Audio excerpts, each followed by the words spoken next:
hesitation. Got me going crazy. Keep it moving. I'm tuned in to True North Racing. The podcast that you need if you got the need for speed. John Morrison interviewing guests in the industry. Hey, short track, stock car racing. Gotta get it hype. Saturday night under the lights. Hear the engine rooming by. Smell the gas and feel the vibe. Going into overdrive. Drop the flag, then the car zooming by. Hey, True North Racing. Let's go. What's up, everyone? Wow. I can't believe that just happened. Just as we were about to enter the show here tonight, Megan just self-deleted herself from the conversation. Welcome back to a new week of the True North Racing Podcast, brought to you by JoMo Media Promotions. I'm your host, Jon Morrison, and just as we're going to be rejoined by our lovely co-host, Megan Mitchell. Once she gets connected here, Megan, how are you? I'm sorry. I knew I would do that one day. Did you self-delete yourself from the conversation? Okay, because I just 3, 2, 1, count us in. I hit record and I continue going. I literally stopped for 2 seconds because you disappeared. And I'm like, it gives you the option to leave meeting or it says got it. And I'm like, one of these days I'm gonna really mess up. I'm gonna hit leave meeting. Well, and that is what today was the day. Anyways, Megan, how are you doing? Oh, I'm good. How are you? I'm doing great. How was your weekend at Flamboro? It was busy and different. Why was it different? Wild. Well, for one, we were not in our typical spots. I like being down where we usually are because we're out of the chaos. Yep. So we had to move because the pro challengers, they had the VIP tower and they all wanted to be right there, which is understandable, which yep. They wanted right where we park. So Gary asked us if we would move up by the entrance, the pit entrance. So we did.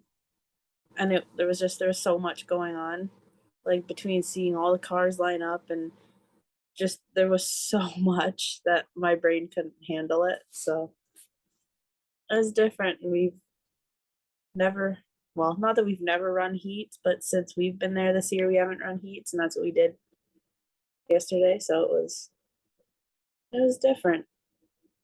It was busy too. Oh, for sure. There was 6 divisions on tap. Mm-hmm. Holy hell, just absolute chaos in my opinion. Oh yeah.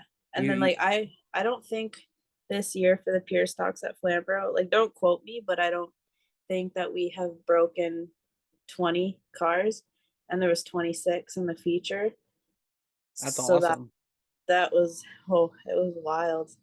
It was really good to see though. It was nice to see a huge field. Oh, I can imagine. Probably put on some really good racing. Now, of course, with there was the pure stocks, the mini stocks. Were the super stocks there? Yeah. Super stocks, there's 3. I know the Ontario Pro Challenge was there, so that's 4. And the Ontario Sportsman Series was there, and that was their championship night. That made 5. Yeah. Who else? Oh, the pro lates were there, so that makes 6. Yeah. Man, that it was a lot. I love Flamboro's dedication to getting as many shows, many classes in one night as possible, but damn, that is a lot. It was. I bet it was a late night too, wasn't it? It was. I kind of lost track of time after our feature was over.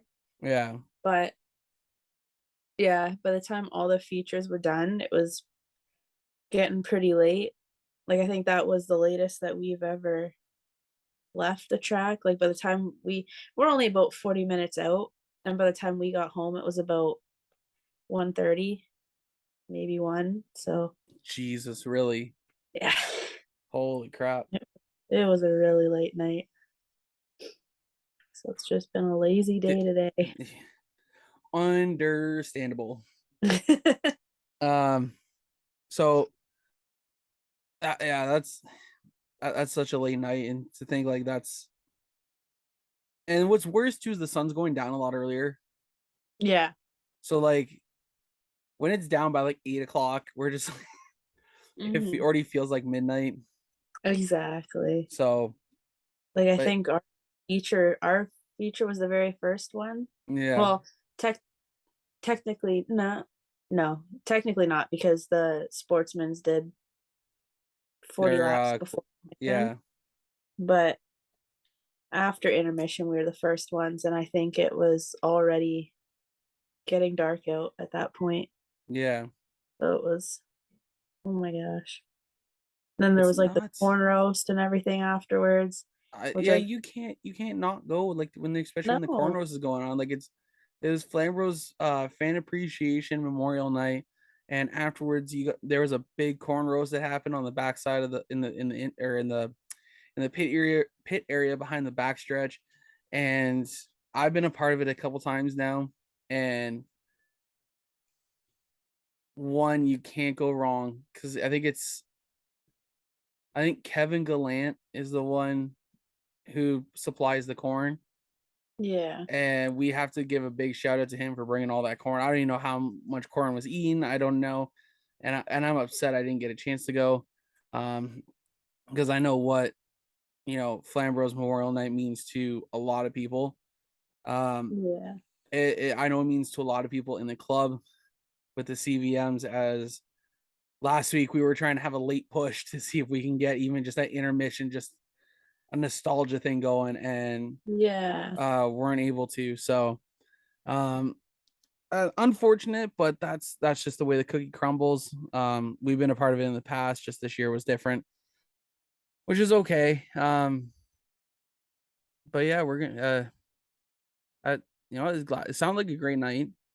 um there's some footage from last night I have to go take a look at still before I'm gonna run my mouth and get myself in trouble. So stay tuned to next week's, folks, as I may be trying to get canceled myself here. So hopefully I don't think that'll happen, but All I can say is full moon was in effect. yeah, Like full moon was in effect.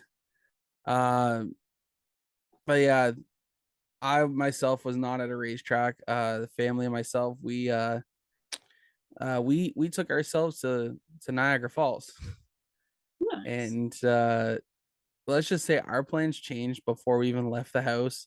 So like we weren't even sure what the heck was going on. Oh my So god. Jacqueline and I talked about it. We were supposed to go check out the power station that has been finally opened up to the public. And there's a tunnel that you can go down and actually shoot out and get real close to the river down there, at the base of the fall, which would have been amazing. And there's to me, like, it's just so, to me, it'd be cool to go check out. Yeah. We were going to do that and go do Maid of the Mist. And after some consultation Saturday morning, we decided to go to Safari Niagara for the third year in a row. Now, have you ever heard of that place or gone to it? I've heard of it, but I haven't been to it. Okay, so I have to say this has been one of the best zoos I've ever been to. And I've been to about like 4 or 5 different ones. Yeah. And this one, just the animals are a lot more excited, I guess would be the word. They're actually more like the tigers. They were actually up walking around. Okay, yeah. They I know. actually, You go to a zoo and they're all just laying there, and it's like yeah. Oh, it's cool, but like, something. yeah. They were playing chase with each other. Uh, what else was there? There was well, like the animals that they have there are just amazing. Like they have an emu section, but for the kids and for the young at heart, you Yeah. can get on these little pedal bike things. But like they resemble like a car kind of thing, so you're sitting down. I thought And you were gonna say you could get on an emu. slap me on one, like that would be so much fun. Like I would Sorry. absolutely ride an emu, but unfortunately I think I break the weight limit for it. So but yeah, there's that. but anyways, so around the emu pen Mhm. enclosure, you can actually race these little like kid cars. That'd be cool. Oh yeah, it's a lot of fun. You just get on there, start pedaling. They are not built for bigger people like myself. Oh. So yeah, either that or I'm just too stupid to realize how to move the seat back properly. I'm looking at I Jack likes to make fun of me. He's like, "Oh, you pulled off into the rhubarb." No, I pulled out because my legs were freaking. I'm like, I was getting sore and I was trying to figure out how to adjust the damn seat, Yeah. and it was not working. But yeah, then we ended up. So after but yeah, the zoo's just absolutely amazing. I love the zoo. The otters, they were actually like coming out right up to the glass and just like they were Mhm. playing right in front of the glass, which was so cute. Um, but yeah, it was such a great day with the kids, and then we were there from 10 a.m. to 5 p.m. Holy smokes. Oh yeah, it was a long day, worth it. Uh we went to Welland. Jacqueline has been dying to get this Rose City pizza for a Mhm. while now, and third time's the damn charm. We had to run to Walmart to exchange something, which fun fact we couldn't exchange Oh God.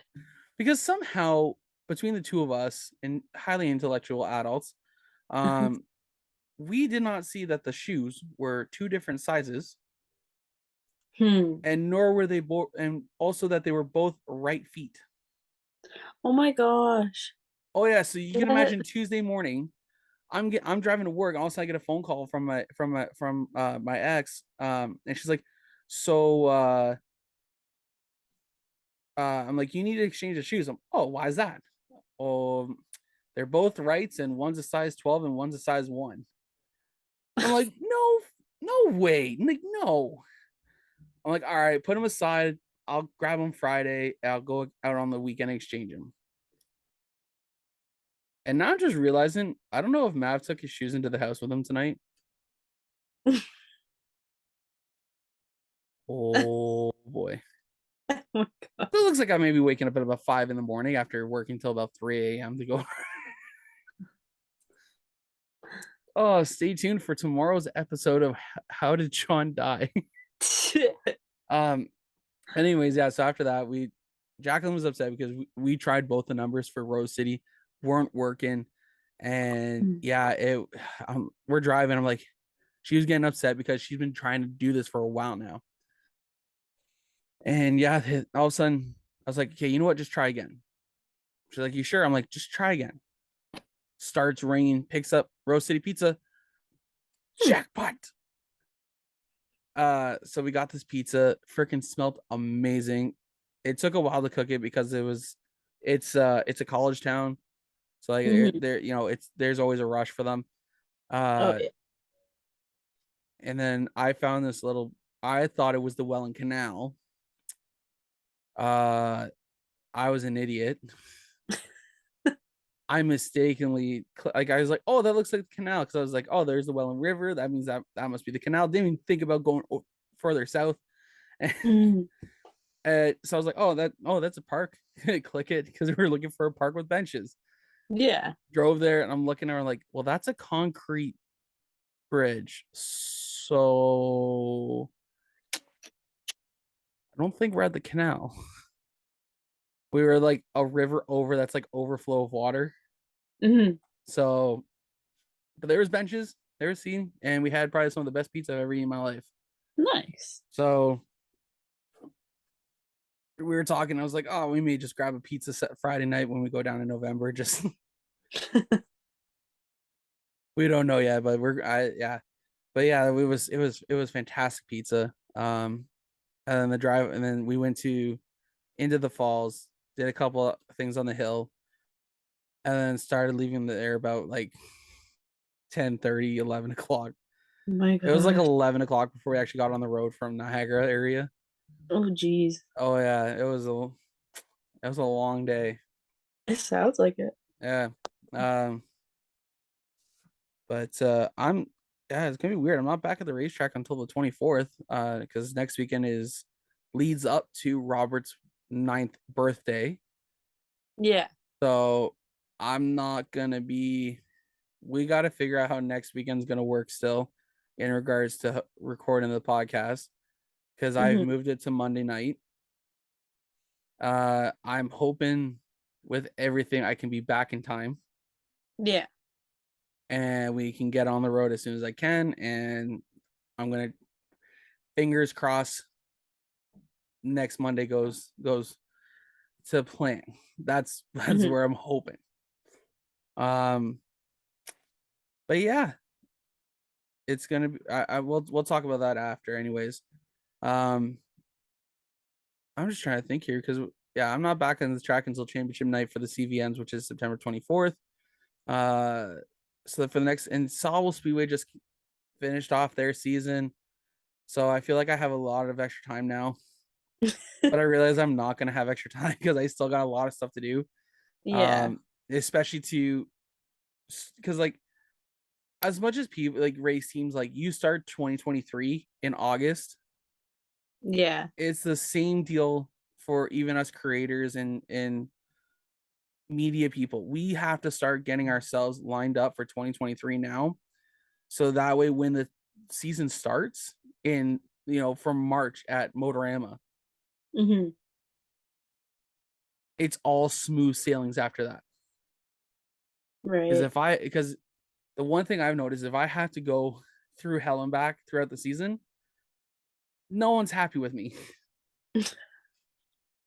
But if because that's the thing, I set myself up with the CVM stuff Yeah. as early as I can, so that way throughout the season, when I'm funneling stuff, it's just points and updates.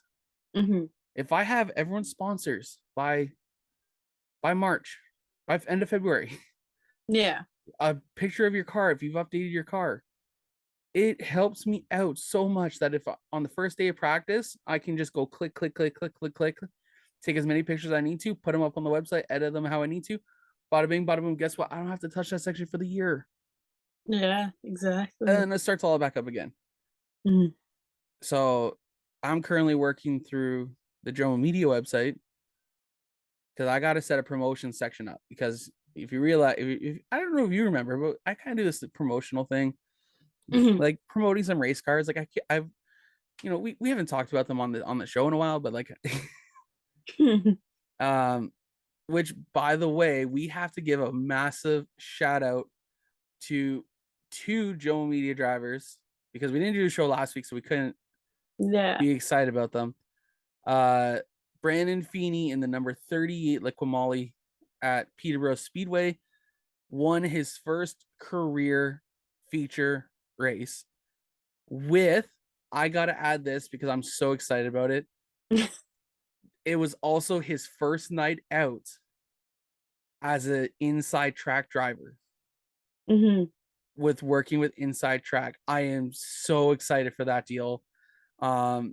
I was talking to David from Inside Track this week, and the first thing he said was, "Oh, did you see that Feeney kid got a win with the first night out?" I'm like, dude, you guys were luck. Like, guy was consistently running fourth and fifth all year long. You guys jump in, freaking wins the race. Really though. So I'm cool about that. Hopefully that deal goes good going forward. And as well as you guys are also an inside track driver. You guys announced some awesome stuff there. I'm gonna get you to talk about that in a little bit. So bring that up before we bring in our guest. Alrighty.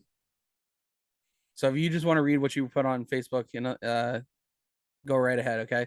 And our other big shout out we have to give to is our third co-host, the driver of the number 45 Dairy Queen of Brantford Ford Mustang in the mini stock division at Flamboro Speedway. Caitlin Wallace won her first career race by a very slim margin. I gotta say that. Close. Oh my god. The picture doesn't do it justice. Mm-mm. Unfortunately, even though I was at the track, I didn't get a chance to go up and watch it as I was dealing with obviously the stuff for I've been busy with the CVM stuff, and also I'm just like, all of a sudden I heard over the PA systems like, we'll get down to Quick Victory Lane where we'll meet with the driver, the number 45, Caitlin Wallace. My head never snapped so hard in my damn life. I looked up I see the 45 at the top of the board, see the 25 at the top, and I'm like, I gotta go, I gotta check this out. I called Jacqueline. I'm like, you'll never guess who just went to victory lane. And she's like, Caitlin. I'm like, yeah. She's like, oh my god, that's amazing. I'm so excited. And I'm like, yeah. I'm like, and right after that, once I'm like, she's like, I'm driving though. Like, I'm like, yeah, no worries. I'll talk to you later. Okay, love you. Bye. Click. I open up Snapchat. I text man, like, you'll never guess who just went to victory lane. I was stupid. I don't know why I thought you weren't watching Race Water, but like, oh my god, I saw watching Race Water. Like, oh, I feel like an idiot now because I was here I ready am thinking I'm breaking some news and you're already I was sitting there ready. watching it. Literally, we were sitting there watching it, and my mom's like, okay, guys, everyone listen, game plan. What do we do if Caitlin wins this one? And I'm like, I don't know. What are we gonna do, Mom? She's like, I don't know. I think maybe we'll go meet them in their driveway. We'll stand out at the end of their driveway with checkered flags. I'm like, where are you getting a checkered flag? Like, oh my god, we were hyped. I was so I mad that I gotta wasn't love there her though. tenacity of trying to get that.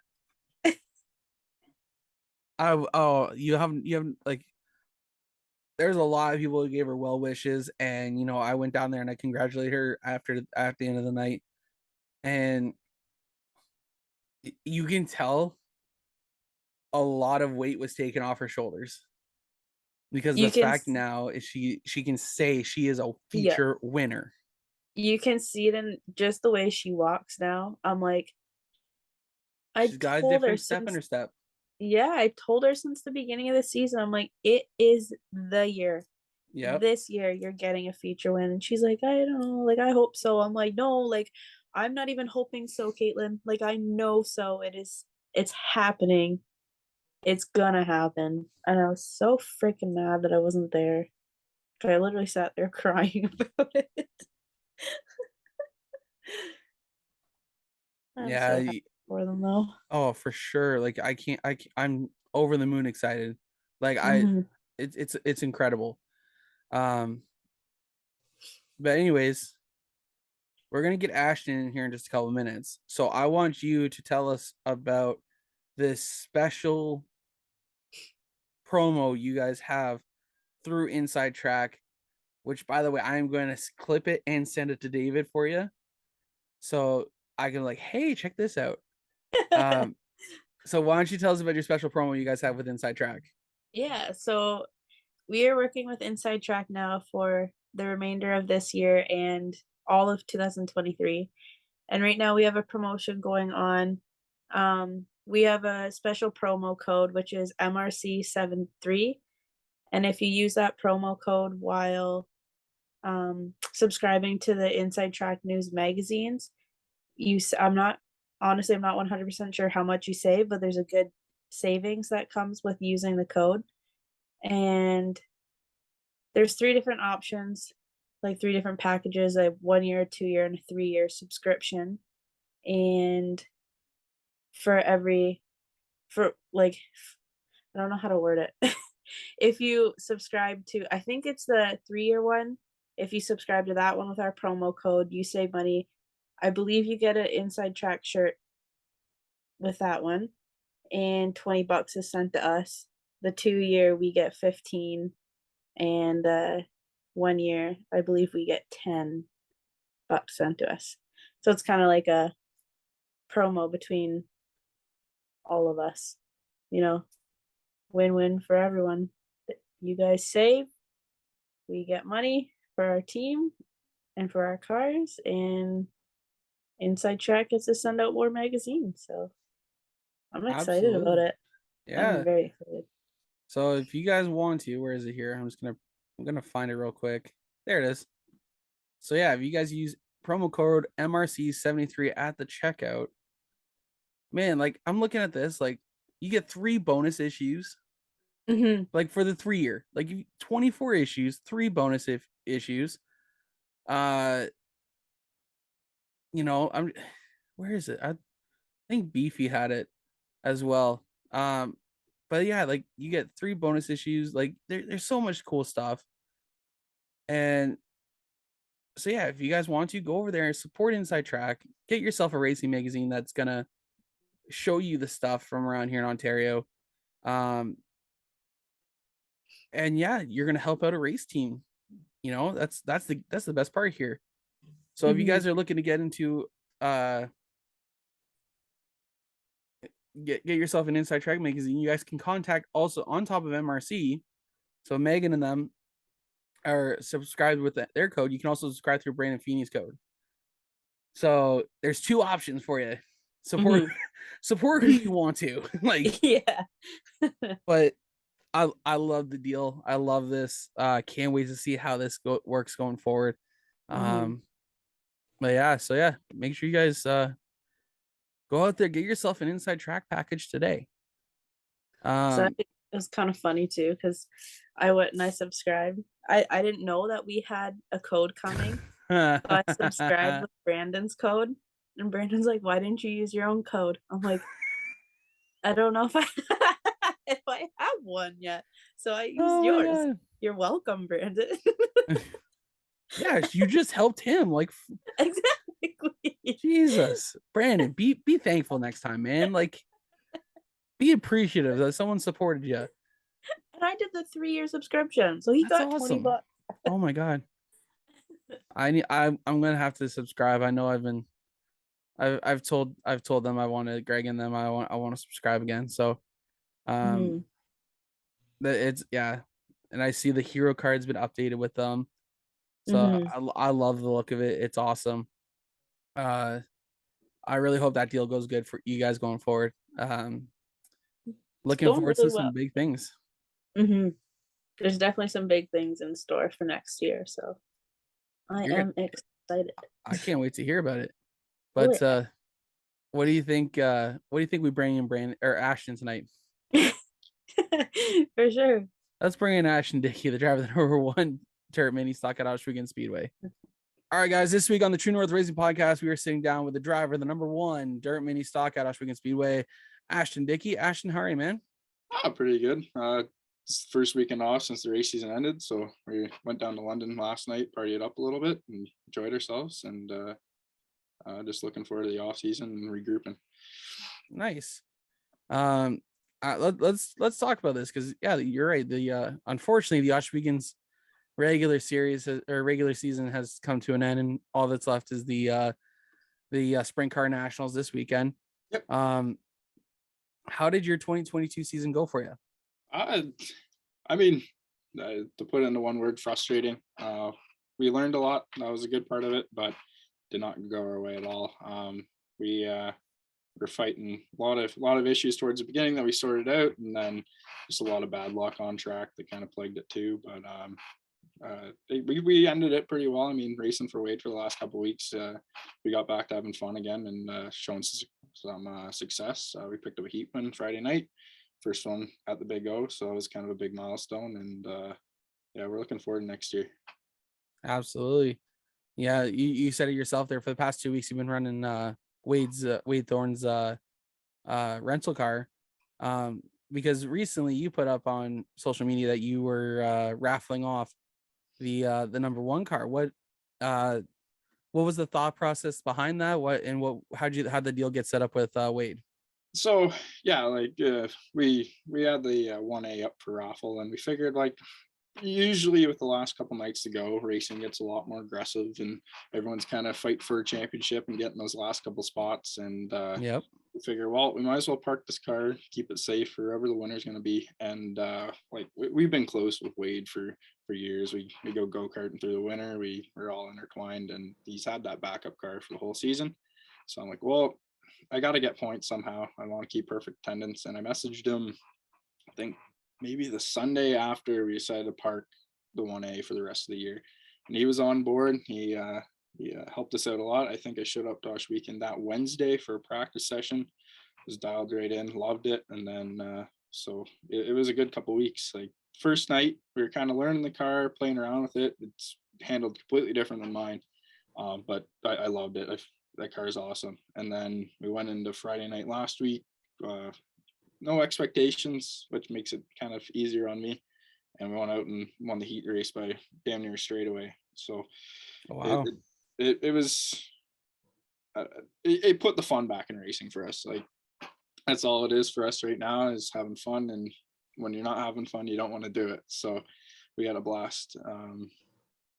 Yeah, it was just kind of a friendly offer. I asked him. He was nice enough to help us out, and we've been in touch with a lot of stuff regarding next season with that car. We're looking to run that car full time, revamp it. Jeremy Barton's looking to drive the Cobalt that ran up at Sauble. We're converting that to a dirt car, so it'll be a 3-car team for 2023. Oh wow, that's gonna be a busy off season for you guys, because I know that 46 car also went up to Sauble and run the yeah that was it was a few hours converting that car back to a dirt setup. It was those guys threw quite the setup trying to get it to work for the asphalt. So it was it looked like it was it was one of those things. I was like, oh, they brought the, like, what? Well, hold on, what? It was one of those things I had to do a double take to see that they actually took it up to Sauble. And I'm like, oh, that's a long trip to convert it and then to back and go back, and that was just nuts on their part to be able to do it. But good to see that you had, especially the last 2 weeks, you showed speed. It was, I've been watching you race all year. Every time I got a chance to watch Ohsweken, I was up there watching you to see how well you were doing. Yeah. You and I talked a bit throughout the year, and was always wishing you luck every time you headed out. Glad to see next year you're looking to run the 46 the full year. Really through Thorns Racing. That's awesome, man. Like, yeah, it was kind of that wasn't the plan. Wade was kind of spitballing what he was going to do for 2023 himself. There was a few things that kind of came his way, and then we kind of settled on that. We just started spitballing at a shop one night, and it's looking like it's going to be a reality very soon. And that's the funny thing, is that usually that's how it happens. Yeah. Like, I don't know. I don't think there's a bad thing that's ever come from a night of just spitballing with some guys for years, and something just comes out of it. Yeah, like it just, I'm looking for a ride next year. Like we'll get into the plan for 2024 soon. We'll kind of start going through whatever you want to talk about, and then we'll get on to that. So absolutely, I'm looking forward to that. But yeah, so let's dive right in here. We're gonna jump all the way back to when you were just a wee high to a grasshopper. How did you get involved in racing, and how did your love really grow from it? It's just as simple as a lot of young guys in racing. Their dads raced or their moms raced, and just being a young guy around the speedway. My dad ran a few seasons on asphalt, started his career. I was probably 3 years old at a racetrack, so I have vague memories of Flamboro Speedway. That's kind of my introduction to it. But a lot of the early on in-depth memories came from 2008, 2009 Ohsweken Speedway. My dad converted over the dirt, and I fell in love with the dirt at the same time he did. It's amazing. That speedway is great. But been there, pretty much grew up around that track every summer. Every year grow more and more in love with the sport. And I'd say probably 2018 is kind of when it all ramped up, working on the car full time, kind of getting behind the wheel for the first time, and really realizing this is something I want to pursue pretty in depth, and it's not just a thing I want to kind of be around. So that's usually what happens. It's the same thing. It's the same story as pretty much every other driver out there. They're around race cars most of their life, or they've been helping out on them, and then all of a sudden it's hey, let's go do this for ourselves. So it's not a special story by no means, but I was gonna say you're what are you, like a second generation then racer, or? I'm actually third generation. You're third generation, okay. Yeah, my grandfather raced way back, not for long, but when he was younger, and then yeah. So yeah, I guess call me a third generation. See, this is the thing. I love talking to guys who just like, oh yeah, this is my story. I'm a third generation racer. I'm like, which is awesome, because and I look at myself like, I didn't have a typical growing up at a racetrack. Yep. I was 16 before I even started helping out. Yeah. I hear a lot of those stories too. And oh yeah, it's crazy. it's sometimes those guys are more in depth with it than the guys that have been around it since they were kids. Like it just, Oh yeah. it's yeah, it's neat. I mean, we had a few friends come out of the speedway last Friday, and they're 19 years old. That's the first time they were onto a racetrack, and they were hooked. So no matter what age you Oh, yeah. start and entering around it, it's something that seems to catch the eye of everyone and get everyone excited. So Hey, you know, that's the thing. You did something there. They've never been to a race before. You invited them out. They came, they checked it out, and guarantee they're probably hooked for life, or at least want to be like, at least enjoy watching it. yeah, like it's but yeah, like you said, most, or like I said, most guys, it's their kids, it's their parents that race, and they're Yeah. the third, second generation, and then they do it themselves when they get to, well, they're like, I started at a fairly late age in motorsport these days, but Yeah. it's pretty generic story on how I kind of got introduced to the sport. Now, when did you first get behind the wheel of a car and actually race it? You said 2018. When was your first actual like race? I want to actually, funny enough, well, my first ever time behind the wheel was behind the wheel of my dad's Thunderstock 2018. We wrenched on the car all year, put in a lot of hard hours, and the old man's kind of thank you was, hey, we got a practice session right for the Nationals this year. Go out, try it. Had a blast. And then I think the next time I got behind the wheel was probably mid 2019. Ran up to Humber, wrecked the damn thing, jumped the cushion. That was a hard week. Bit embarrassing, but a lot of hard lessons learned that week. And then fast forward another couple months after that, I raced that number 46 Wade Thorne car at Ohsweken Speedway at the end of the season when I was 17. So Oh wow. there was a lot of broken races in between, up until this, well, my pretty much technically full-time year in 2020. But yeah, so it was kind of broken up until I became a rookie, but I guess you can say my first time was 2018 Thunderstock. See, that must have been really cool just to jump behind the wheel of one of those things and go out there, because those always seem like a blast. Yeah, I mean, it was, my dad at the time, I believe he had a concussion, so we were putting Randy Hollingshead in the car for that night, or the week prior. So he was getting practice that night, and I was kind of filling in between sessions and trying it out. And so there was 4 or 5 cars there that night. Yeah, you know how many Thunder cars there are. There's like 30 of them.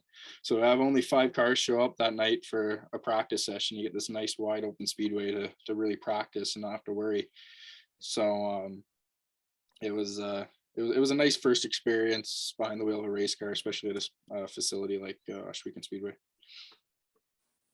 Absolutely, for sure. Because like, you know, that track always is just remarkable, and you know, I don't really know where to go from that. But yeah, to get your first shot at it is just is pretty cool as it is. Yeah, like that. Oh yeah, like going back to what you said with the speedway being phenomenal, like Clinton Jeffries and Glenn Stiers, like between when they had to shut down when COVID started to when they opened up back in May, like that track is night and day. It's amazing. It's always been great, but holy, that track this year is a pretty nice facility. You got out, I think, once or twice, and you saw. Yeah, it. I came out twice. Yep. Yeah, it's great. Early in the year, surprisingly, and I was just, yeah.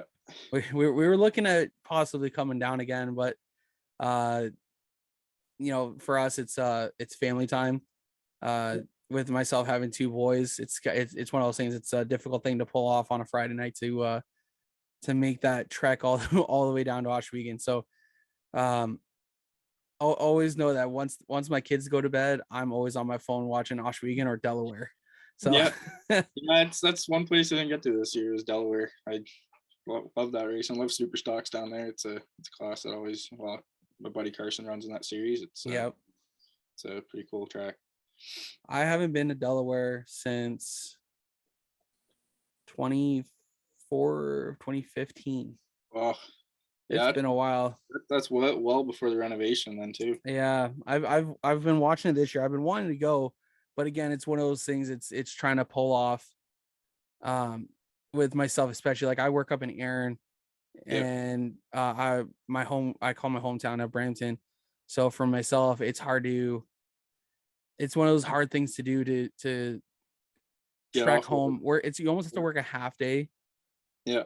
And then, then again, I'm looking back, I'm like, man, that's what I used to do just to go racing there every Friday. Yeah. Yeah. I crewed for a guy down there, and Yeah. I get picked up at 2:00 in the afternoon from school in Guelph, and we go down. Yeah. It's a trek even for me. I'm in Brantford area, and it's an hour down to Delaware. And like, I think last time I was there was with Cam Thompson. It was one of the first opening events after the pandemic, and Yeah, it was a sold out crowd. It was amazing. Delaware knows how to do it. Yeah, I always say it's comparable to the Ohsweken of the asphalt side. They Absolutely level as everyone else. And I love the fact that they brought the local Rogers TV. Yeah, brought them out. It's phenomenal to see, because they get good views on that too. Like, it's not just like 800, 500. There's sometimes I'm seeing them in the thousands when I'm joining on watching.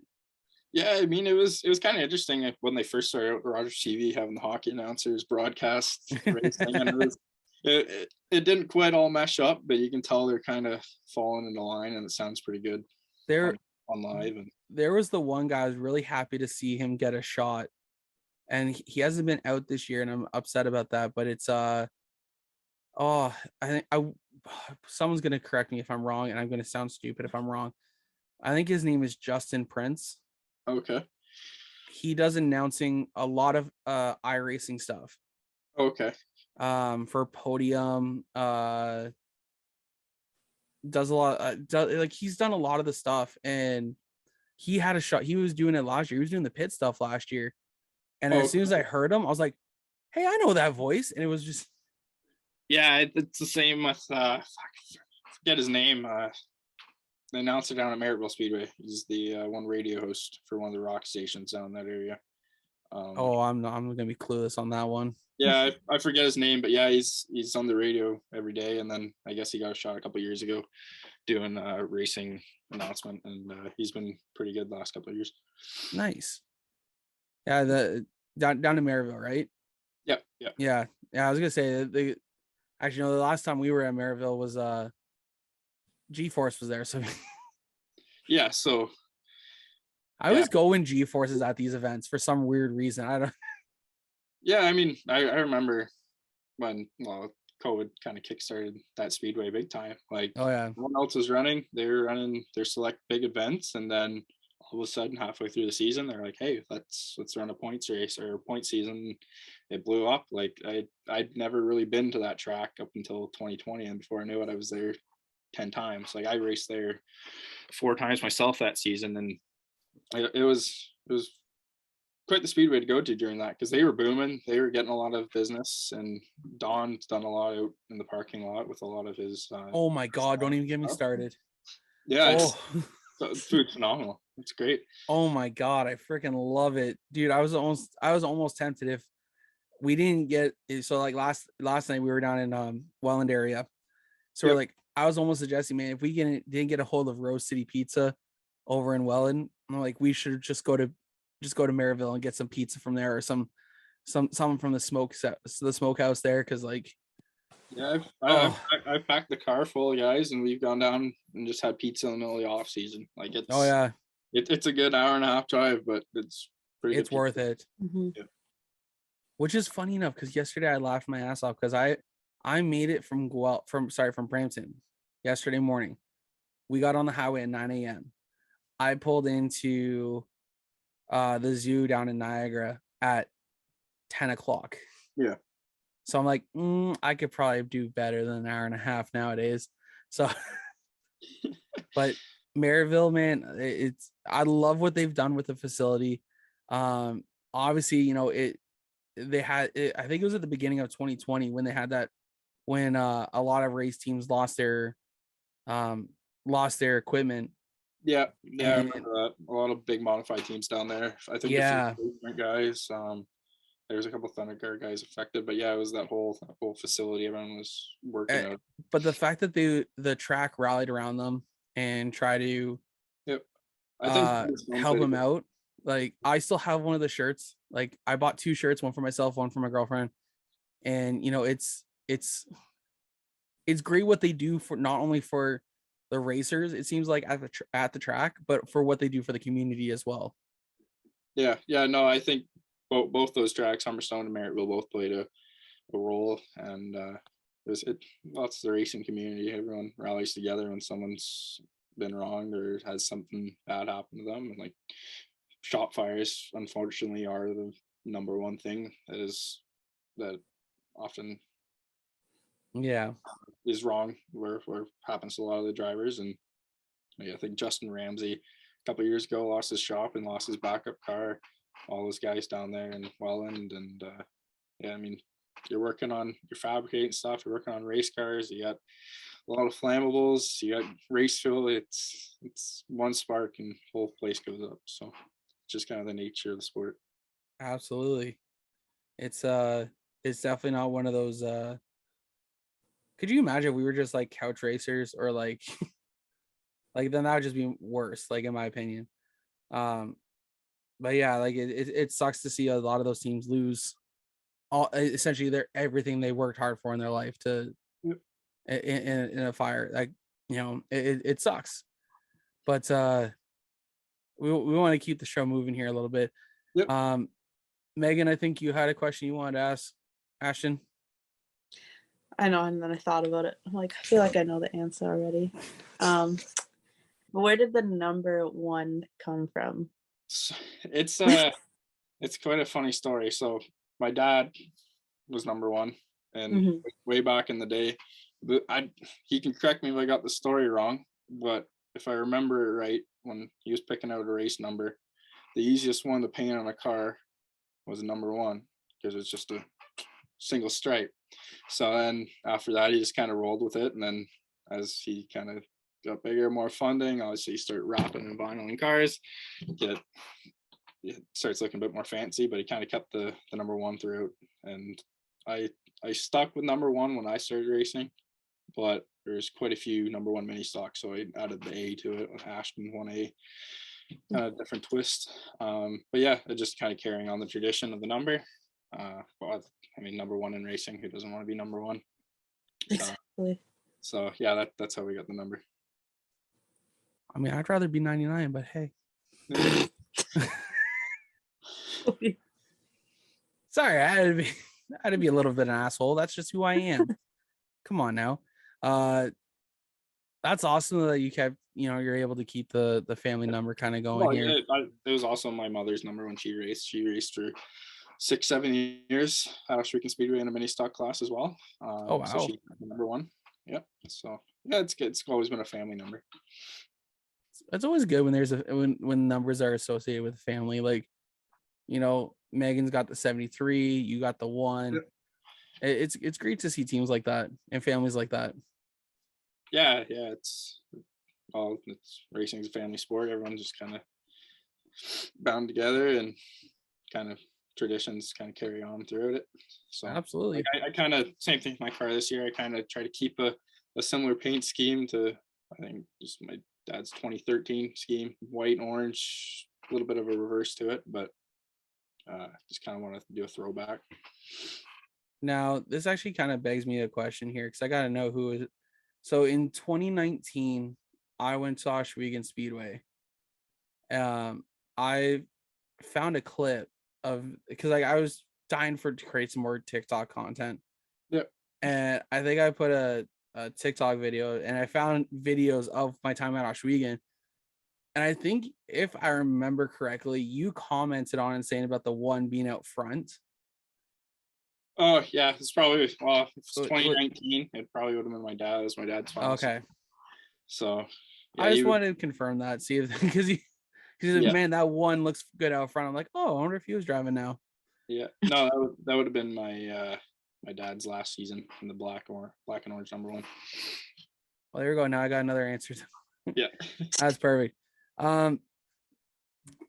So we always end off our things with our fan question period, but I think today we're gonna save what you got planned for what we talked about before. We're going to save that for afterwards. I think that's going to be more of a kicker to end the guest portion of the show tonight.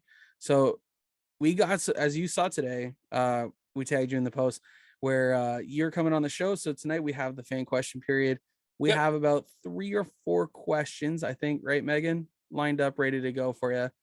I did see one more, but I don't know if you wanted me to add it because I know it was from your dad, and I know you saw it already. So add it. We got to get everyone else at.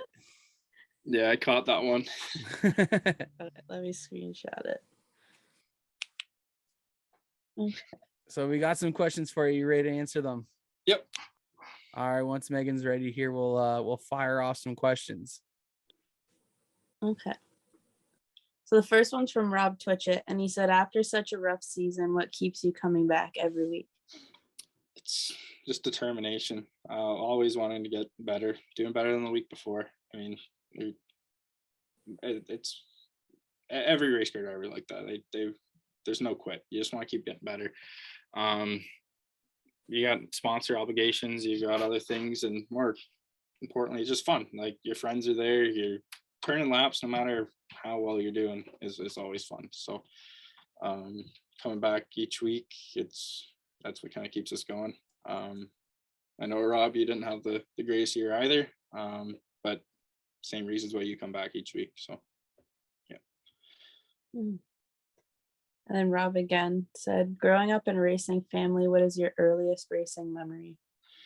I mean, you kind of got vague images in my mind of Flamboro Speedway, being a young guy, kind of surrounding myself around a lot of the I guess it was like a Thunderstock, Street Stock series at the time. But then really a lot of my early memories are sitting grandstand side with my grandma, my brother, watching my mom and dad race at Ohsweken Speedway. Cam Thompson said, why do you break so much shit? Yeah, it's almost like a weekly occurrence. He comes up to my window after pulling off, asking why I'm so hard on equipment. Last week was a bit unfortunate. The track had a lot of ruts and it was rough and damaged that left rear hub, sheared it away, but I don't know. It wasn't really in my hands, but yeah, I guess I'm rough on equipment. We had to reclip a mini stock a couple of years back because of my doing. So it's, yeah, I don't know. We're trying to get better with that, but if I can keep fixing it, then I guess it's no issue. Exactly. I mean, John, is this last one Ian Henwood? Yeah. I wouldn't even know how to pronounce. It's on Instagram. Yeah, it's Ian. Okay. And Ian Henwood said, I guess we already went over it, but how did you get into racing? Oh yeah, going back, just getting around it. Like, a lot of young guys in racing, their parents were racing, or their uncles, or even their aunts, or just stuff like that, right? So obviously just being around my dad racing, always in the shop, always kind of tinkering with things, being around the track, and yeah, so that's kind of like my introduction to it. And I know this is one that you saw already. Your dad said, when you go Thunderstock racing in 2024, will you fill out some by then so you can use a big boy seat so maybe your dad can wheel it? Yeah. So you saw my comment underneath that. I bet. Yeah. The fire suit was a bit snug getting into it Friday night. So we might be moving up to 16 or 17 inch seats. But I don't think the old man could fit into one that small. So we might have to do a heat or a seat swap at some point. I think that was all of them. Yeah, I think that's it. All right. Thank you, Megan, for asking those questions for us. And as always, everyone, if you guys want to submit a question, always check back on Sundays and to see who will be joining us this week on the show. Next week it will be the Monday. I'm gonna have everything set up before then, so I'm gone for the day. I'm out, so hopefully I have everything done. And of course, we want to thank Ashton for answering the questions tonight. So thank you so much, Ashton, for doing that for us. Beautiful. So we kind of just touched on it, obviously. How you're with your dad saying that you're going to go Thunderstock racing in 2024. Why don't you talk about that? So it's kind of a funny story. I mean, I was in the shop one day. I took the summer off work and everything, just do racing and kind of just focus on myself. And so I spent a lot of time in the shop, and it's probably early August, and I wasn't having fun. I was frustrated. The old man was frustrated. Things going. He's just we weren't having fun at the time, and I was just leaving the shop, and I just had a phone call, and I said, "Oh, it's my dad calling me," and he's just starting spitballing with me, and he's kind of tiptoeing around the idea of it. And he's like, "What if we just go thunder car racing? What if we scrap this mini stock stuff, start fresh, go back to what we know, go back to what we had fun with in the past? It's a competitive class. Everyone's pretty clean. It's just something we'd really have fun with." And I think we sat on the phone for about damn near an hour that afternoon, just talking about ideas, spitballing what we can do. And then we kind of started having some serious conversations about it, and we came to the idea of raffling off the mini stock, help fund new chassis. We're looking into a Concept 1 chassis from Todd Gordon, modified driver down the Welland, Niagara region. He puts together some pretty kick-ass Camaros. So looking at get something like that and going thunder car racing in 2024. We decided on 2024. Gives a little bit of time to regroup, get all the parts in place, kind of just take a year off, figure things out, and more importantly, financially, it's a huge step up. I mean, thunder cars, you build those things for about 40 grand these days for a good one. So it's like we're looking at somewhere around 25, 30K for what we're getting, but it's a huge step up on the $10,000 mini stock that most people build these days. So we're looking forward to it. It's something I grew up with. I've never really, this front wheel drive stuff is new to me in the last couple of years. My dad, we slowly figuring out how to set them up, but this says we figure it out. We're going back to thunder car stuff, what we really know. So it's gonna be a big thing. High horsepower uppage, more excitement. Rear wheel drive racing is, in my opinion, the only real racing, but it's something we're looking forward to. My dad's pretty pumped up for it. My grandparents are pumped up. Talked to the crew. They're excited. There's a lot of crew guys that carried over from my dad's crew back in the day, and they're excited to get back to it. Sponsors are ramped up for it. It's just a decision that seems like everyone is happy with, and that everyone's looking forward to, because it's no secret this year was, I don't want to say disaster, but not the funnest season anyone's ever had. So we're gonna get back to something we really have fun with and enjoy racing the way we used to. Hey, that's awesome, man. You know, you always want to do what you love to do, and I think the super stock, or not super stock, thunder stock division, damn near the same thing, right? I know, but I feel like I do it injustice. I don't know why, because like to me like they're more stock appearing than an asphalt super stock, right? Yeah, so like, for sure. Like, to me, I'm doing it injustice by calling it a super stock, because it's similar, but it's still so different compared to a asphalt super stock. Most super stock guys are all on those 7th gen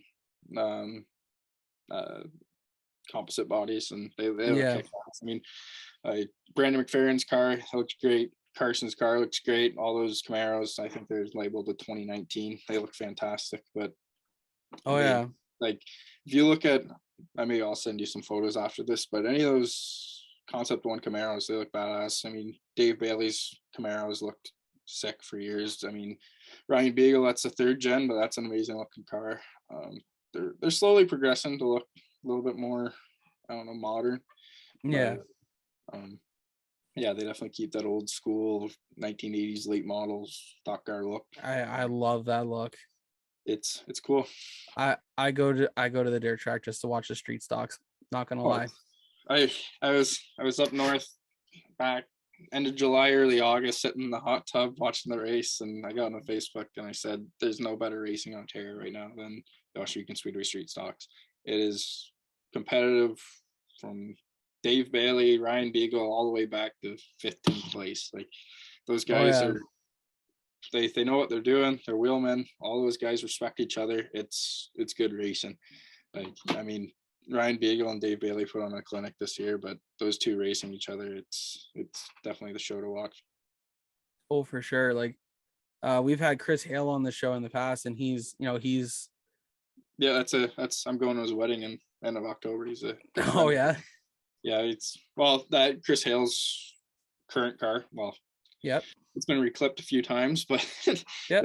the premise of it is my dad's first stock car that he built. Oh, is it? So sold that to him back in 2016. So I spent a couple of years kind of crewing for him throughout the pandemic. Got really close, and yeah, he's a pretty good guy. That's awesome. Yeah, because yeah, we've had Chris on here on the show in the past, and he's he's one of those guys. He runs a Monte Carlo compared to a lot of the other guys who run the Camaro, because but he does well. Like, I guess the rules or some are set up better for a Camaro. Yeah, it's in favor of Camaros. Yeah, but when metric cars are working good, you got to drive them hard, but they do work good. And just look at Chris Hill when he drives. He's a great driver, but he's an even smarter setup guy. Like, sometimes we make jokes, especially when my dad and I go down to Merrittville, help him out, that he's working up a little too hard, because that guy will throw 4 different setups in the car in a night just watching the track. So yeah, he's a pretty smart guy. He's got a modified rack background, traveling around and doing stuff like that. So he knows what it takes to make a dirt car handle. Absolutely. And that was like I said, that was one of the coolest things about him. But you know what? I gotta say this. I gotta give you a big props for jumping up a class, willing to take off a year to get up to that division, and come out with a brand new car. Yeah, we've bought previous built cars before, and we've got them working okay, but there's nothing better than just kind of getting a nice fresh piece that that you're starting from ground zero. You're not trying to fix stuff from previous drivers or previous fixes and bent clips and twisted chassis and all these things. It's nice to start out with a nice fresh piece. I was at Cam Thompson's shop probably a few weeks ago, and they've got one. I don't know if I'm allowed to say whose it is yet, but they've got one sitting up in there. It's not Cameron's, but they've got a Concept 1 chassis sitting up on the loft there, and it's a pretty solid piece. I'm really excited to get my hands on one and start tinkering with it.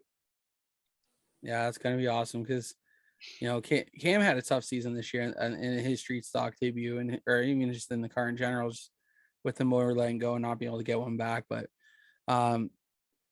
now I'm gonna have to press him a little bit about that. So Cam, if you're listening, buddy, you got some questions. You got to answer some questions I don't have for you. So yeah, he'll probably tell you. I just don't know if I can yet. Yeah. Oh, I'm sure he would too. But you know what? I gotta say this, man. Like, I throughout the year, you've messaged me. I told you the one night. I think I don't think I could have been there, but I told you. You said, "Man, I'm hoping to make the show," and I'm like, "If you can't make the show, be the show." Yeah. Or so if you can't win the show, be the show. I think you went out there and did that, anyways. Yeah. Well, there was one night, and I think I didn't run into you that night. I saw Megan there. Yeah. Hero card. That was one of the nights we went over to the grandstand side and signed some autographs. But that night we had a steering shaft let go, and I think you said that to me that night, and you said it was that night. If you can't win the show, be the show, and barreling down into 3 full throttle, and the steering column lets go on you, and you're shooting off over the berm into the wall. But then I think you said to me again, I don't know, like a month and a half later, and we went out, started dead last, and drove up to like 10th or 9th. So I think it was like a 21 pass night. Like it was pretty good. So well, yeah. The funny thing is, you mentioned about the hero card, because I was just scrambling looking for it because I knew where it was. I still got it. Yeah. I knew where it was. I just had to quickly look down to see where it was. So yeah, my girlfriend designed all those like 2 days before we knew we were gonna have an autograph night, and down print it off, and it's hey, those are awesome though. They look really good, man. Man,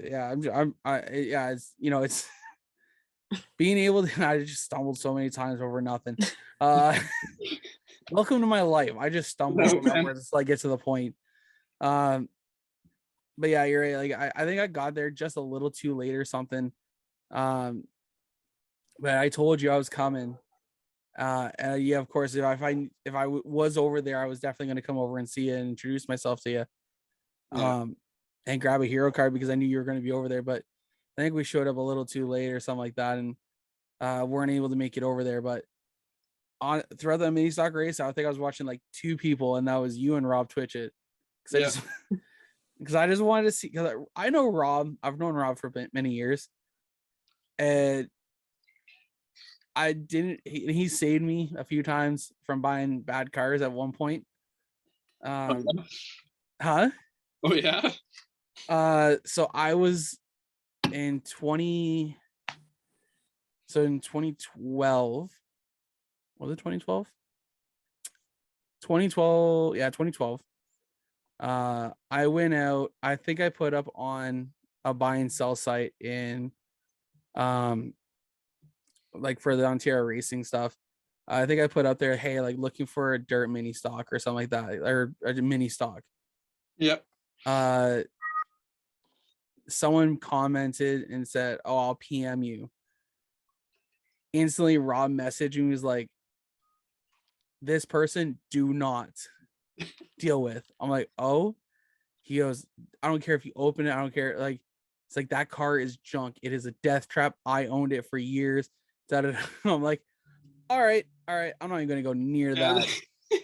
Yeah, it's good to have guys like that in racing. I mean, there is unfortunately some characters in the sport that you gotta avoid. I mean, there's the guy, I won't name who, but yeah, Chris has been scammed out of some money before, and he's called my dad, and he's like, I just bought this transmission off this guy, and like it was the wrong one. He scammed me, and my dad just like, all I hear him on the phone is go, no, you don't buy stuff off that guy. And that's most guys are pretty good and tight knit, but there's a select few that are out to get you. So I mean, it's nice to have some people in the sport that will protect you and know when to tell you not to make some certain purchases. Absolutely, because I can't remember if I was thinking of going dirt or if I was going to go asphalt. Either way, I don't think it mattered. I just want to get behind the wheel of something, just go run. Yeah. I was what? How old was I? I was 19. Yeah, I was 19. Just so I had like a year plan. That was so like in October of 2012, I bought a pickup truck. Yeah. By March or April, I think I was gonna have enough money saved up to go buy a trailer.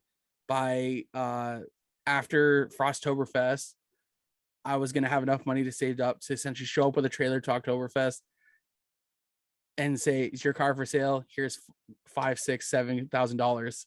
Yeah. I had a plan that by 2020 or 2014, yeah, I was gonna be making my debut. Was there a certain car you had? I didn't have a car. I didn't have nothing in mind, like, because by the time I had to put everything on hold in January of 2013.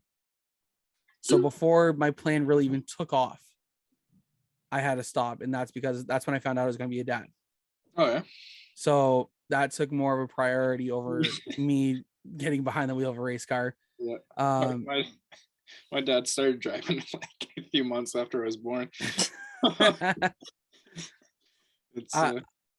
Times were different between, Yeah, 20 years ago, it's a bit different than this day and age. Nowadays, you got to work 3 jobs just to be able to survive for a kid. So, but yeah, I had a whole plan in place. It was supposed to be boom, boom, boom, boom. I was just getting a feel for seeing who was going to have cars for sale.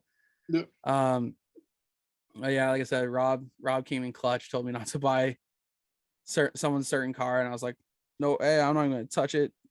Yeah. I think I said like, oh, sorry, not interested. I moved on to another guy just to talk. And but yeah, like I said, I've watched you guys, you and you this year to see how well you've been doing.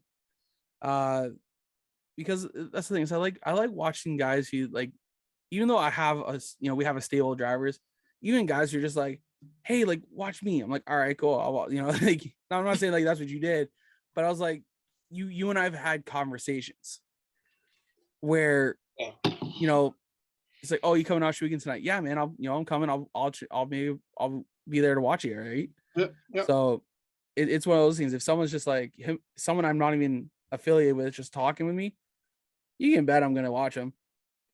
Yeah, it's kind of scrolling through your driver recap, and it seems like the list is never ending. And Oh, dude, trust me, especially when the CVMs get going, because there's 6 names there. 9 bone stocks on Friday alone from Chris Lawrence's BT Racing. Like, Chris keeps me busy. Yeah, I was in contact with Chris a couple weeks back trying to see if he had a spare rent ride for Delaware for the end of the year, but I don't know if we're gonna follow through with that. But yeah, no, there's a lot of cars. I mean, it's good to see a guy's Absolutely. name and supporting people. Especially for a lot of bone stock guys that maybe don't really have their name as large as Hey, that's the point. Then you're getting their name out there. It's good for their sponsors. It's good for you. It's good for them. It's a big thing. Absolutely. Yeah, and who knows what's gonna happen next year? That's for sure. Yeah. 50 cars. Huh? Next year, 50 cars. Oh, I don't know about that. We'll have to see what the old piggy bank has to tell me about at the end of the year. So we'll see. We'll have to see who wants to work with us and see where we're at the end of the year. So who'd you start? Like, I know you're at the CVMs, but like, what car were you on to start? Like, what for my promotion stuff? Well, I mean, like, yeah, like you're. So the first car that ever ran a JoMo media sticker was my buddy Logan Dillon down in Friendswood, Texas. Oh, the micro sprint guy. Yeah. He was the first guy, and it was just an idea him and I were talking about, racing NASCAR Heat 4 during the pandemic there, and we kind of ironed out a lot of the things. So when I told him, like, one of the deals was I wanted to do podcasting and vlogging for the drivers. That was the deal. That was the one thing I wanted to do. And he was on board with it. He thought it was a cool idea. And the fact that I think he was telling me one time he almost landed a sponsor from Canada. Oh, did he? Yeah, almost. I don't know if it actually fell through or anything like that, or if he got it. But at one point he was telling me that he was talking to a guy about sponsorship and he was from Canada. Yeah, I mean, you see a lot of that, like the Hills racing teams, a lot of Canadian. Yep. It's all of his businesses, but he's down the States racing. Oh yeah. And town lines on it. It's like, well, I mean, they're not really around there. It's not advertising, but it's good for advertising for around here. And oh, absolutely. It's one of those things. It's like, it all depends on who's putting the money in and what they want to put on it, right? Yeah. Yeah. I think we've covered everything. Yeah, I mean, just about everything kind of talked about over Messenger there. Yeah.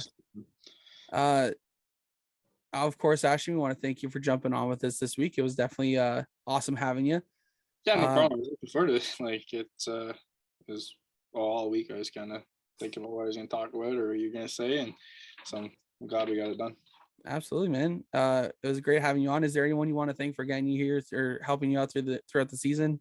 I mean, if we're going to talk crew-wise, like, my dad, Jody Waters, his son Austin Waters, my girlfriend doing a lot of the behind the scenes stuff. She does a lot of the page running, and my grandparents always kind of doing a lot of the food prep for a lot of the crew guys throughout the week. And I guess Wade and Mark Thorne for the last couple of weeks for getting me out there, get me perfect attendance. So there's a lot of people I can thank, but in this sport, there's so many people that support you.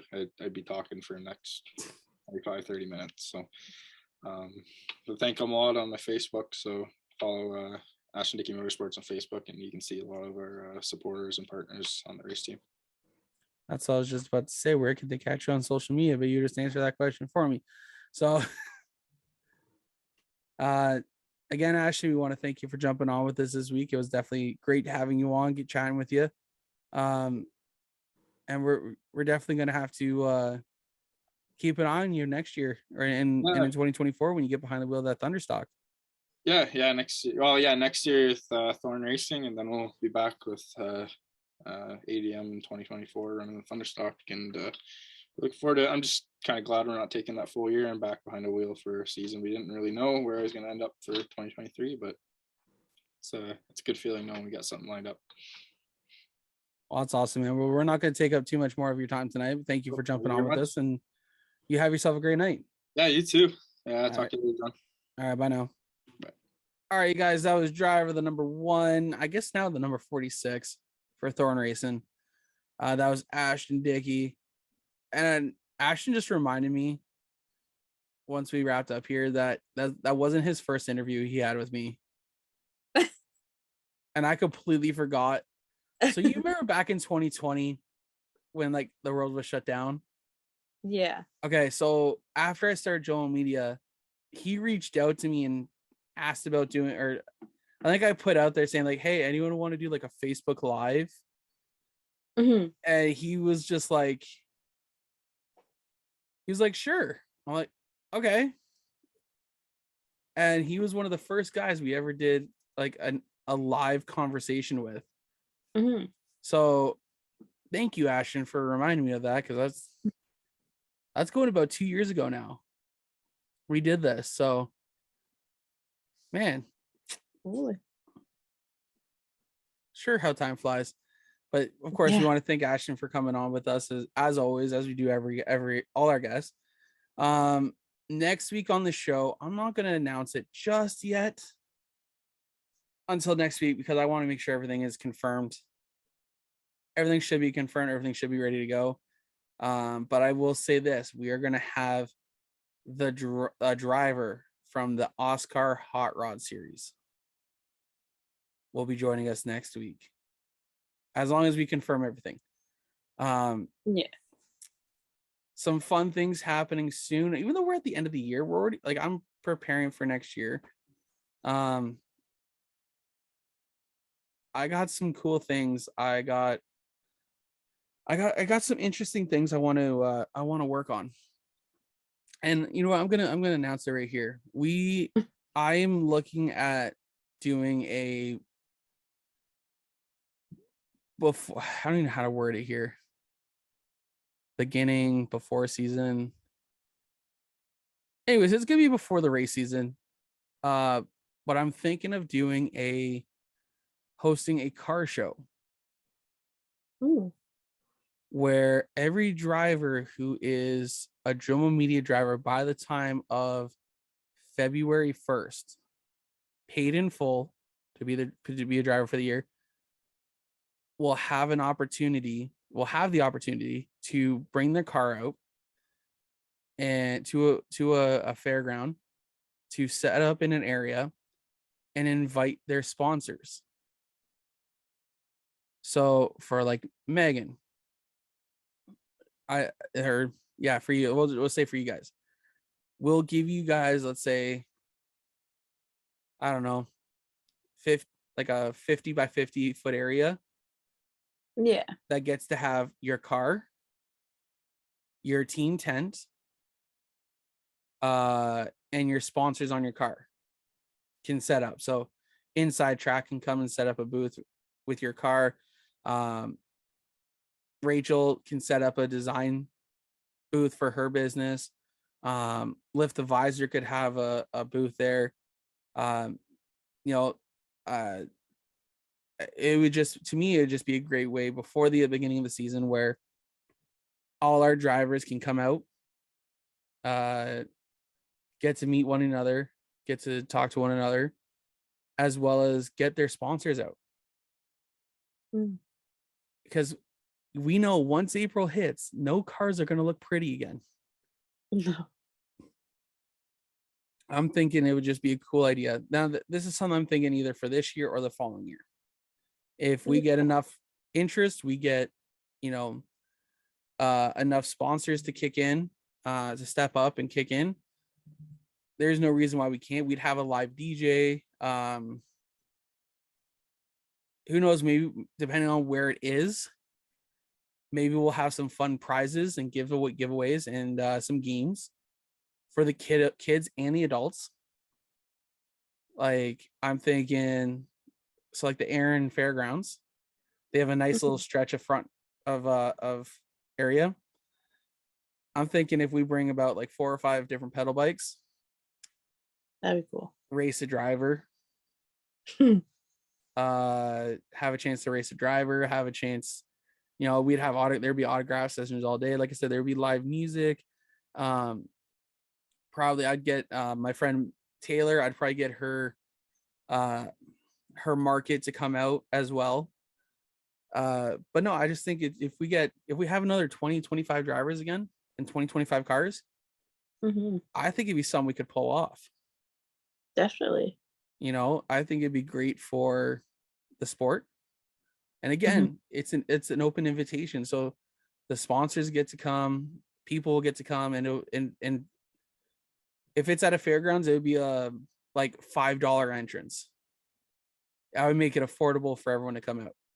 Yeah. But that's something I'm thinking either for this year or next year. I want to start getting in the works. And like I said, if sponsors step up, if we get some sponsors in the works on this, we could definitely up the timeline. But no, I think it'd be cool to again on a Saturday before race season, you know, like end of March, beginning of April, just come on out. You know, the teams are all invited. They'll be free. Their crews will be free. Once the gates open at like 10 a.m., they'll be from like 10 a.m. to 7 p.m. at a fairgrounds, and don't know where yet, but like that would just be the kind of ideal. Definitely. That'd be cool. Yeah, we'd get some food trucks to come in. Maybe the local like Lions Club or what's the other one? Lions Club or the Rotary Club. We get them to come on out and again, you know, sell food, help out, support local. I think it'd be great for a community somewhere to have, you know, 20-25 race teams come in and their sponsors. And again, I think it would be great. It would be a great fun-filled day. That would be really fun. I'd definitely be down for that. Oh, I figured you would be. If it has to be up to anyone, I think it would be Alex, you, or myself to be getting there first. Yeah. If Alex was to jump back on it for another year, it would be between the three of us getting there first. Pretty much. The race is on. The race is on, and here comes pride in the backstretch. Oh boy. I like to think I don't live in a musical, but like with how much I can take 2 words or a word and bust it into a song.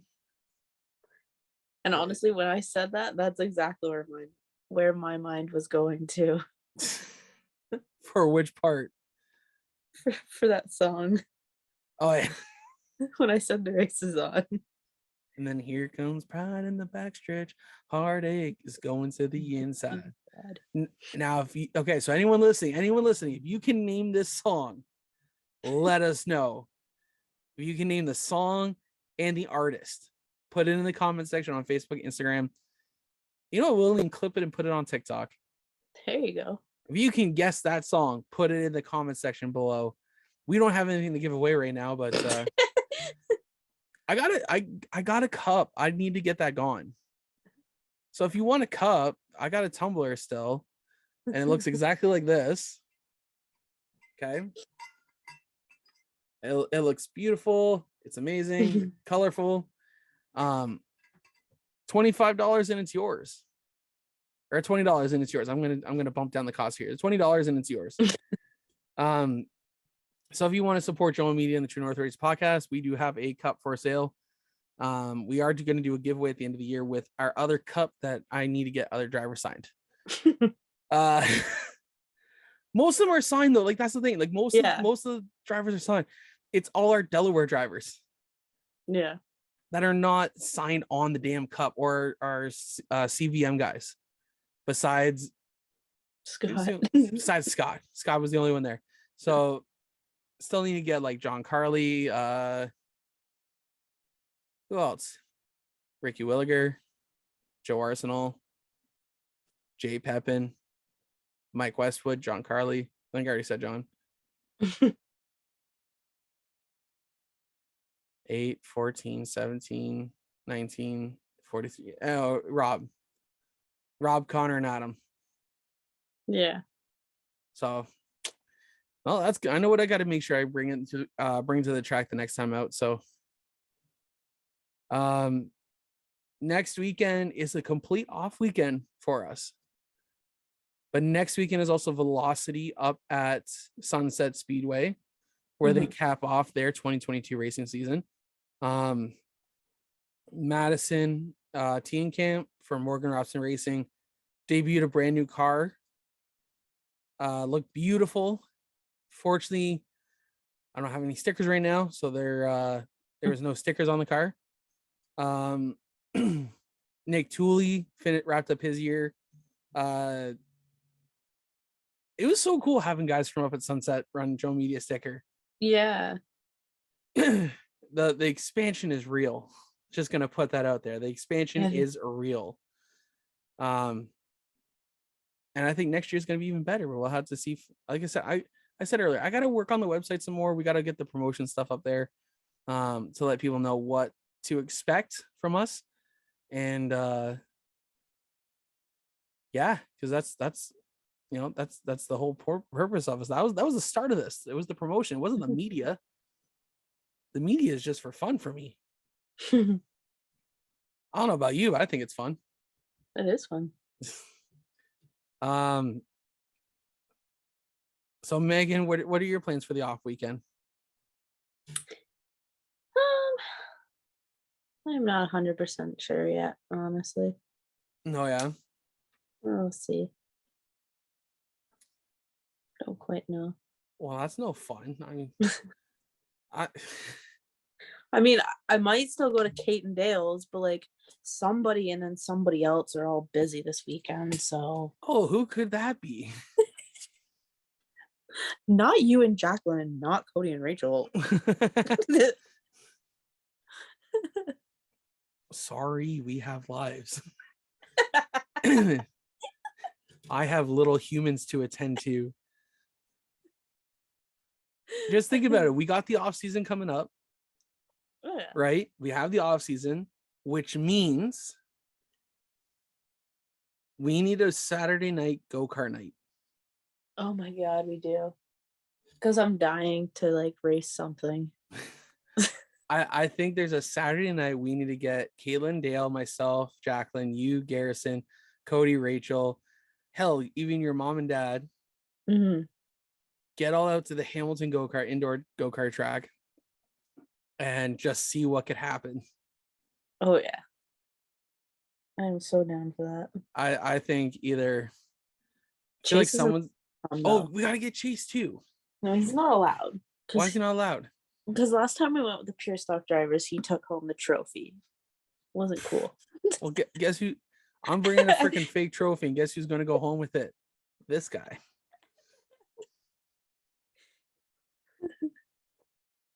Oh boy, I with the off season coming up, like that's the good part. Family life's gonna settle down a little bit more, so I think we should be able to work something out where we can go and get out there and get ourselves out there and run some laps and go have some fun. Definitely. Next weekend leads up to Robert's birthday. So I will not be at a racetrack. I will be at home cleaning a house and celebrating a kid who's gonna turn 9 next Wednesday. My God, where does the time go? Right. Like I look at pictures from like 3 years ago. I'm like, what happens? Oh yeah. Like I don't get it. So the next time I'll be at a track is September 24th.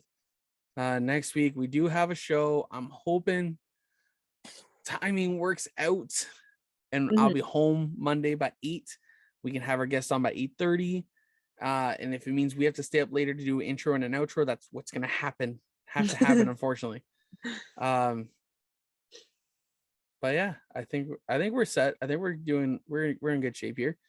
The new show format is gonna debut after Frosttoberfest, so we got to get ready for that. So if you guys have any suggestions, if you guys listen this far, thank you guys.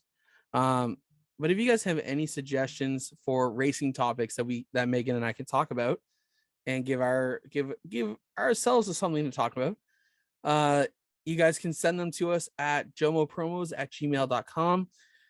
Fire them to us on Facebook or Instagram into our messages. And yeah, I'm ready for this. I'm ready to wind down a little bit from our regular season programming, go into a nice little off-season programming. And like I said, if we go-karting, I'm wearing a GoPro mount. I was gonna say there has to be a GoPro involved. Oh, there's gonna be a GoPro involved. I just don't know if I want to bring the 7 and let it eat, or bring my 9 and get clarity. But you can also bet it's gonna end up on Facebook or on YouTube. Yeah. Oh, yeah. I am gonna make like each race we do will be its own heat race. So you can bet like John starting P3. Yeah. Like next, like, oh, I think that'd just be a lot of fun. It would be. But yeah, I think let's just get out of here for the night. Before I go on a rant. I don't have anything to rant about, but I just feel like I'm just gonna keep talking. So I think we should just roll into something. Sorry? I said it's gonna roll into something. Yeah, it's gonna roll into something. We're gonna be talking about something like from 5 years ago for no reason. I'm just gonna I say let's just get out of here for the night. We've had ourselves a long day, long weekend. First of all, thank you to everyone who listens to the True North Racing Podcast, brought to you by JoMo Media Promotions. We appreciate your love and support of the show. Who knows, you could be a future host on our show, just like Megan was. Megan loved listening to the show, and now she's a full-time co-host here. So like, if you guys love listening to us, hey, you might end up on here. You never know. Make sure you guys like, subscribe, share, follow, comment. We're on Facebook, Instagram, Twitter, and now TikTok. I'm putting up just random videos. I think that was hysterical from our interviews just up there. Except for you. No. You put up a video I wanted to share. You can still share it. No, because that's so fun now. Because there's 2 of them. Like, what? That's not fair. But I'm glad that video got out there though with your dad. I went in full Windows shutdown mode. Like, there's no ifs, ands, or buts about it. I was like, what? Yeah, make sure you guys follow us on all our social media to stay up to date on everything happening with the True North Racing Podcast, JoMo Media. You guys can also check us out on our website, jomomedia.ca, where we put out where our driver lineup, our driver finishing order, our rundown. We talk about our podcast. We give you guys all the links there. And we also, where else did we put it? Oh yeah, we also while you guys are there, you guys can check out our driver section. Check out all 29 cars we are on. JoMo Media is on 29 cars this year, which is awesome. So we got about 32 drivers. I counted them up myself. Thank you very much. Didn't need to take off my shoes. But anyway, guys, for Megan Mitchell, I'm John Morrison. Thank you guys for listening to True North Racing Podcast, brought to you by JoMo Media and Promotions. We'll see you guys next week. Bye now. See you guys. Engine rooming by, smell the gas and feel the vibe, going into overdrive. Drop the flag, then the car zooming by. Hey, True North Racing, let's go.